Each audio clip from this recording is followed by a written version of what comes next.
hanyuma nkuko nabigusezeranyije yuko Kirikou Akili tuza kuba tuganira nawe mu kiganiro The Big Friday Live bwa mbere kabisa kuri media hano iwacu mu Rwanda, by'umwihariko i Huye i Butare.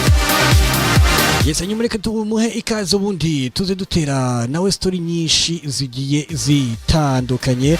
Ubwo ndavuga Kirikou guturuka muri Born to Boy muri rusange. Kirikou tugoye ikaze mu kiganiro The Big Friday Live. Hey, what's up my people from Rwanda? It's your boy Badman down Kankala Chuga baddest. Ni Kirikou kuva mu Burundi, so murakoze kumikaze.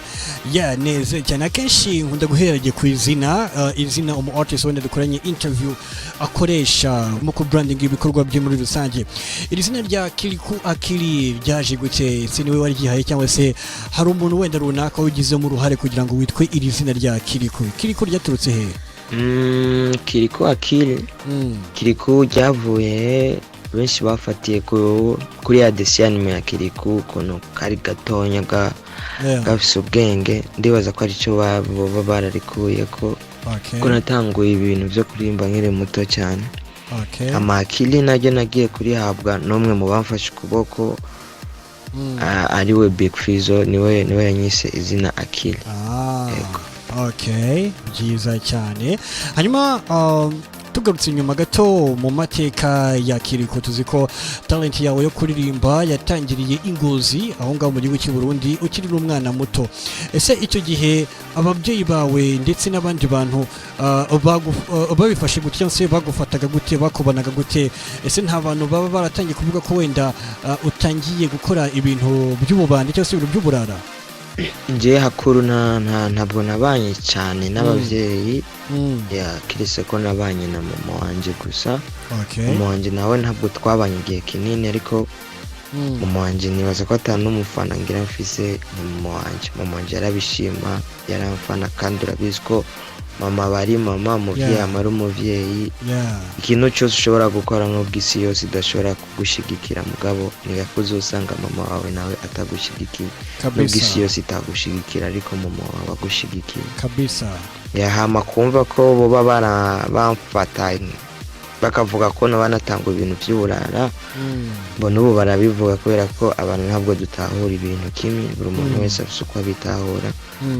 Ego ya n'ubu barabaho, n'icyo gihe bariho, kandi n'ikindi gihe atari ikibazo gumaho kabisa. Hanyuma tugarutse gato ku muziki wawe, harimwe mu ndirimbo yawe indirimbo wise My Story, indirimbo igaruka ku buzima bwawe, ingorane wagiye uhura nazo muri rusange mu buzima bwawe muri rusange, cause ni indirimbo ibazinga kuri true story cyangwa se ku nkuru y'ukuri.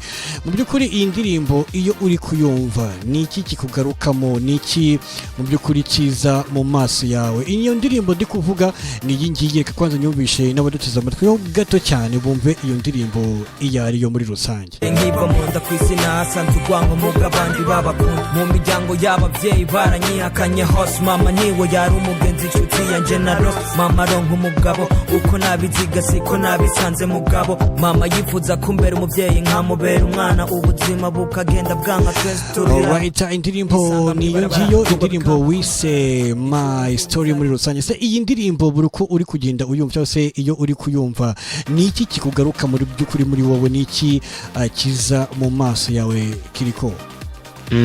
Nje sanzwe ndi umuntu adakunda gushavura. Buri kintu cyose kimbaye ko ndacakira uko kije, kubera ko byose biba ari imipango y'Imana. So nta kintu kiramba ko ngo kimbabazi n'ikimbabaje mu Imana bitahura. Nemera ko buri kintu cyose kiba kubw'Imana. Yego, neza cyane. Hanyuma dukomeje gato twinjire muri label urimo kano kanya, label iri ku managinga ibikorwa bya Kirikou kuri uyu munsi. Navuga ko ari imwe muri label ikomeye yahinduye ubuzima bwawe muri rusange, yahinduye ubuzima bwa Kirikou mu bijyanye n'umuziki n'iki.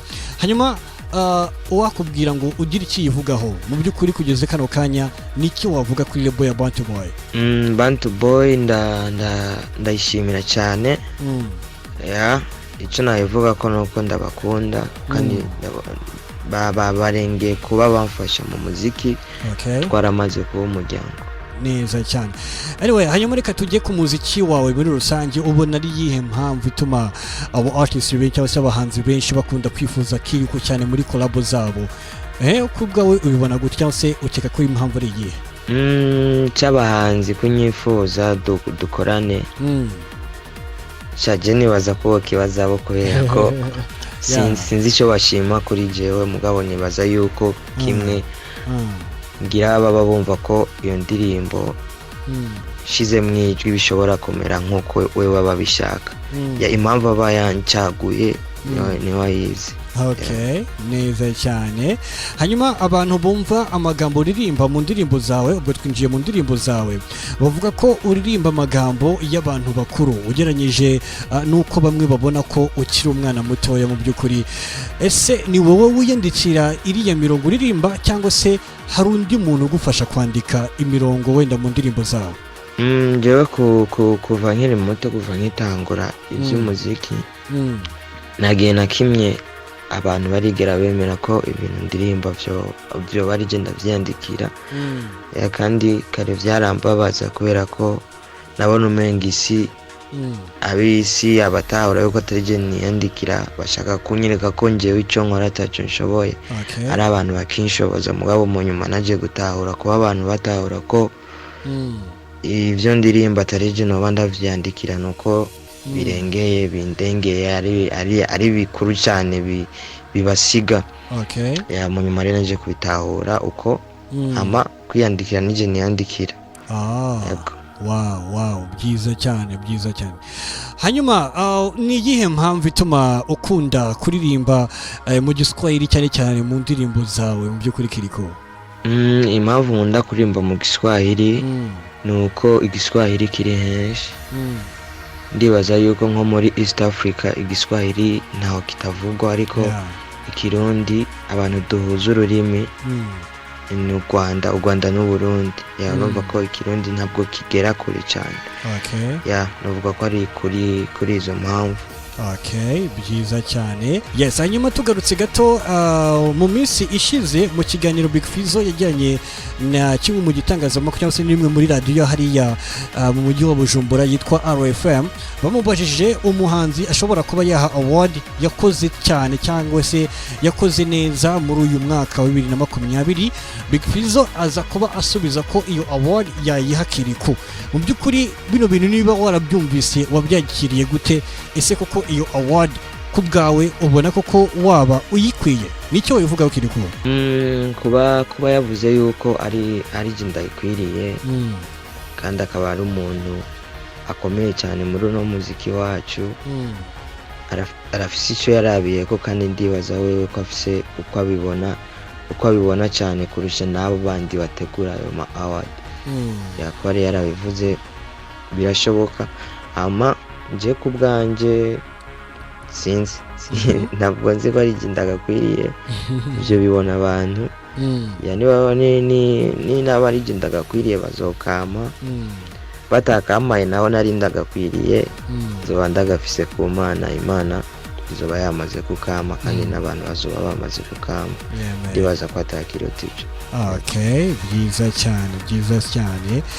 Anyway, navuga ko muri no minsi mu Rwanda usigaye ufite abafan cyangwa se ufite abantu bagukunda, abantu bakunda umuziki wa Kirikou muri rusange. Buriya after covid wenda ibintu byararangiye biri ku murongo, hari igitekerezo cyo kuba wazaza gutaramira abanyarwanda Kirikou? Ikintu cya mbere cyo novuga kuza covid yaravuyemo, ahubwo tubanze dusaba Imana ntiziduhitane. Ego taduhitanye nzoza, ndabyibaza ko nzoza, Imana izonshoboza nkashika. Tubanze dusenge kwanza igenda atawihitanye, izigenda dusige tukiri bazima, kikuru n'amagara. Ndibaza ko nzohashika Imana ntiyabikidutije amagara. Kabisa. Anyway, tugana ku musozo, nicyo wasaba abafanzi bawe bari kukumva nawe, bari kukumva kano kanya, hanyuma unatwibutse n'amazina ya social media wenda ukoresha kugira ngo n'ababasha kuba bakwaccessinga kuri izo social media bareba ibikorwa byawe, babe babasha kuba babibona mu buryo bworoshye.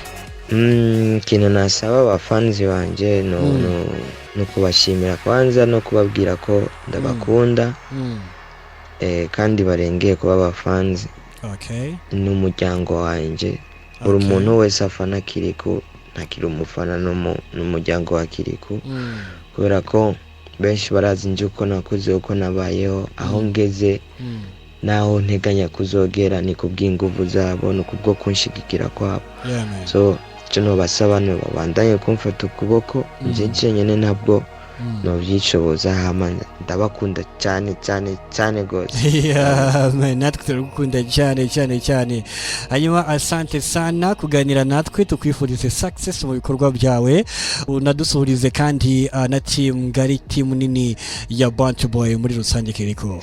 Sawa my brother kandi urakoze cyane kuntera iteka uka mu mwanya aganira n'abantu banje bo mu Rwanda. Man, one love. Appreciate.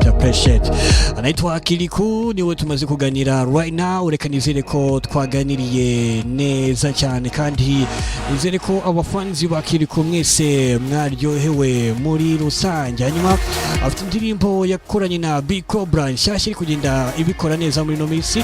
Reka tuyumve hanyuma tugaruke mu kanya gato dukomeza n'andi story menshi agiye atandukanye. Ngoma bayise I Like Her, Kirikou ndetse na Big Cobra.